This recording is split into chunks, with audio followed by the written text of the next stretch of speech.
বরিশালের বাবুগঞ্জে ঘটে গেল এক নাটকীয় ঘটনা।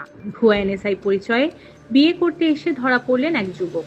অবশেষে হাতজোড় করে ক্ষমা চেয়ে বিয়ে ভেঙে ফিরে যেতে হলো ময়মনসিংহের কুল্লাপাড়া উপজেলার বড়ইবাড়ি গ্রামের বাসিন্দা মোশাররফ হোসেনের ছেলে মোনায়েম আহমেদ হৃদয়কে। ঘটনাটি ঘটে বাবুগঞ্জ উপজেলার নতুনহাট এলাকায়।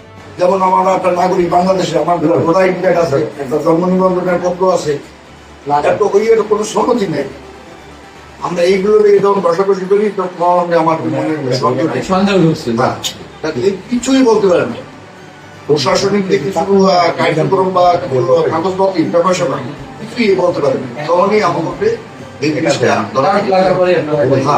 ময়মনসিংহ থেকে বরযাত্রী আসে, চারিদিকে আত্মীয় স্বজন, সাজ সাজ রব, 3 শতাধিক মেহমান খেয়ে দিয়ে বসে আছে। কাজী সাহেব হাজির। ঠিক তখনই বাধে বিপত্তি।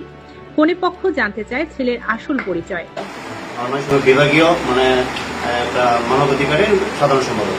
এই প্রেক্ষিতে বলতে চাই যে যেগুলো হয়েছে সেটা আসলে জবাব দেওয়ার কিছু নেই। যেটার মধ্যে অনেক লোক যেটা আমি খুব বইও অনেকে জানতাম না।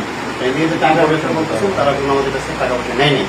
আমরা যেগুলো হয়তো আনা হচ্ছে তাদের কাছে দেওয়া হয়েছে, তারা বলতেছে আমি স্যার আপনার কথা আছেন এগুলো শুনতেছি, যার জন্য আমাদের কাছে কোনো টাকা পয়সা তারা নেই না। সেটাই আমি জানতে চাচ্ছি। আবার বলবো যে আমার কাছে 2 লাখ টাকা রাখে দিয়েছে, বিয়ে অনুষ্ঠানে আসছিলাম, এই ধরনের কথা যদি উঠে সেজন্য আমি বলছি কোনো টাকা রাখলে এখন বলবেন। চাকরির আইডি কার্ড দেখাতে বললে গড়িমসি শুরু হয়। শেষ পর্যন্ত বেরিয়ে আসে ছেলে এনএসআই সদস্য নয়, বরং প্রাইভেট কোম্পানিতে চাকরি করেন। এরপর কনে পক্ষ বরপক্ষকে আটকে রেখে বাবুগঞ্জ থানা পুলিশকে খবর দেয়। পুলিশের উপস্থিতিতে 2 পক্ষের কথা শোনার পরে বরপক্ষ হাত জোড় করে ক্ষমা চায়। তবে সবকিছু শুনে কনে ও কনের পরিবার সিদ্ধান্ত নেয় এই বিয়ে হবে না, বিয়ে বন্ধ হয়ে যায়। আপনার ছেলে হিসেবে মনে করি এই ছেলেটা সাধারণ সামান্য কিছু আপনি আশা করেও শুনছেন পুলিশিং সার্ভিস করে, সেই প্রতারণা করা বিষয়টি না, সেটা সম্পূর্ণ নয়। আমি এই কথাটা কিন্তু জয় ভাইয়ের কাছে আমি দাঁড়ায় থেকে আমরা কয়েকবার বলছি যে ভাই আপনাদের কাছে এখন আমার বাসাটা নাই, মাথা ঠিক করে বলতো জিম্মি করে ভেঙে গেছে না, এরকম কোনো প্রতারক আমি নিজে একজন। এগুলাকে আমরাই শাসনের আওতায় নিয়ে আসি, যেহেতু দায়িত্ব নিয়ে আসি। আপনারা পুলিশের লোক, আমরা ওইগুলো আমরা করি। আমি হয়তো উপজেলা প্রতিনিধি করতে করতে জেলা পর্যায়ে গেছি। আপনারা তো জানেন এইটা বলো, জেলা পর্যায়ে গেলে মানুষ কখন পর্যন্ত যেতে পারে, যে পাওয়াটা কখন পায়, যেটা বুঝছে সেটা তো সারা অন্যায়। এখানে যদি আমি মারি সেটা আমি বলবেন না। মনে করা হয়েছে যে ও যে অন্যায় করছে সেটা বললাম তো মামলার যোগ্য।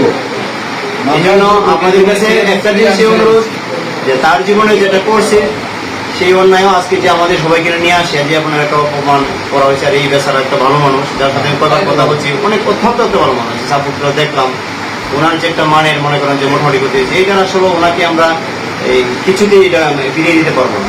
এই জন্য আমি সকলের কাছে, হয়তো আমি আর কথা বলবো না, আমি সকলের পার্টি ছাত্রকে বলতেছি এই অন্যায়ের কোনো মাপ আসলে নাই। তারপরে আপনাদের কাছে মাপ চাই, মাপ করে দেবেন।